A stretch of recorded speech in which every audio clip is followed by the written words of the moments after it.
The story dates back to the end of 1997 in the deserted areas of Louisiana, USA.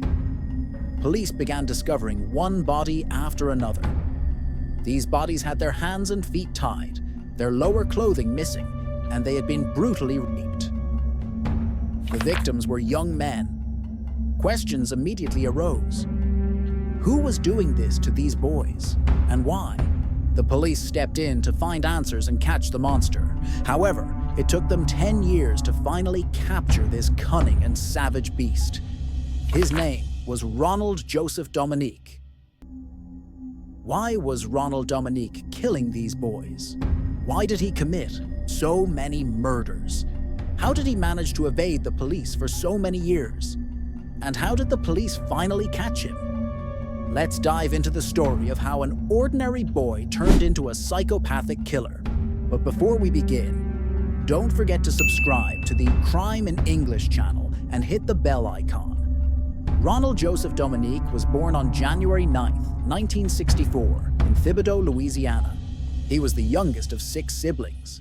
His parents were extremely poor and struggled to raise their children. Despite the difficult environment, Dominique graduated in 1983 and enrolled at Nicholls State University to study computer science. However, he soon lost interest in his studies and dropped out. One reason for this was his strange behavior. From his school days, Dominique was different from other kids.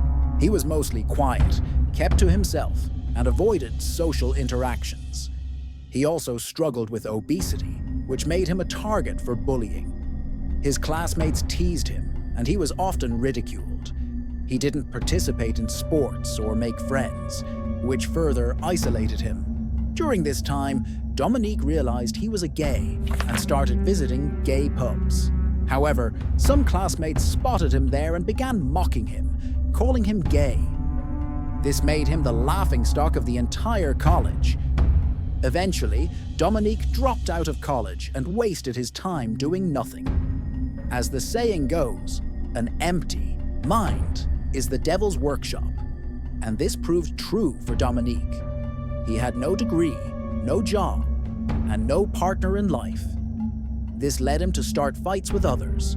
On June 12, 1985, he made obscene phone calls to random numbers. Fed up with his behavior, one of the recipients filed a complaint, leading to Dominique's arrest. He was fined $75. After this incident, Dominique's siblings forced him to work, but he couldn't hold a job for long. He started living with his sister and other relatives, frequently getting into trouble and ending up in jail. On August 25, 1996, Dominique committed his first major crime.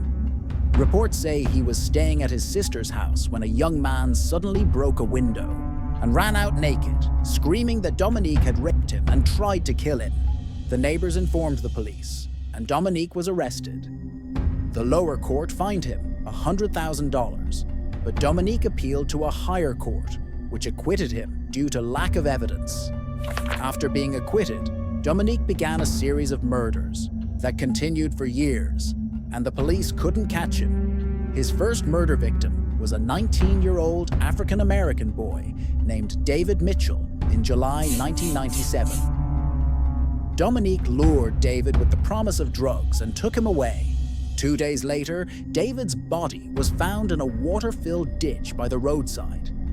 The autopsy showed no signs of struggle, drugs, or alcohol, so the police ruled it as a drowning. However, David's father claimed his son was an excellent swimmer and couldn't have drowned. Despite this, the police couldn't find the killer. Dominique continued his killing spree. In December 1997, he drugged, raped, and killed a 20-year-old boy, dumping the body in a deserted area. The police found the body but couldn't trace the killer. Dominique's terror grew. In 1998, he killed 4 boys. In 1999, he killed 3, and in 2002, he killed 2 more. By 2003, the police began to suspect a pattern. In 2004, he killed 2 more, and in 2005, he committed 7 murders. Despite the increasing body count, Dominique remained elusive. The media dubbed him the Bayou Strangler because most of his murders occurred near the Bayou area in Louisiana. He typically strangled or tied up his victims, earning him the Strangler title. By 2006, Dominique had killed 23 people. In October 2006, he killed Christopher Sumter, a 27-year-old man. This time, some witnesses saw Dominique with Christopher in a black SUV. However, the police couldn't trace the vehicle or identify Dominique, allowing him to escape once again. In November 2006, Dominique targeted Ricky Wallace. He befriended Ricky, luring him with promises of drugs and women. One day, Dominique invited Ricky to his home, drugged him, and then suggested tying him up for a sexual encounter. Ricky, aware of the recent murders, grew suspicious and refused. He managed to escape and reported the incident to the police. Initially, the police didn't believe Ricky, as he was a known drug addict who had lied before. However, after persistent questioning, they decided to investigate Dominique. During interrogation, Dominique denied all allegations, but the police grew suspicious. They asked him for a blood sample, which he provided before leaving. This blood sample became a crucial breakthrough. The police sent it for DNA testing, matching it with semen samples found on some of the victims' bodies. The DNA matched, confirming Dominique's involvement.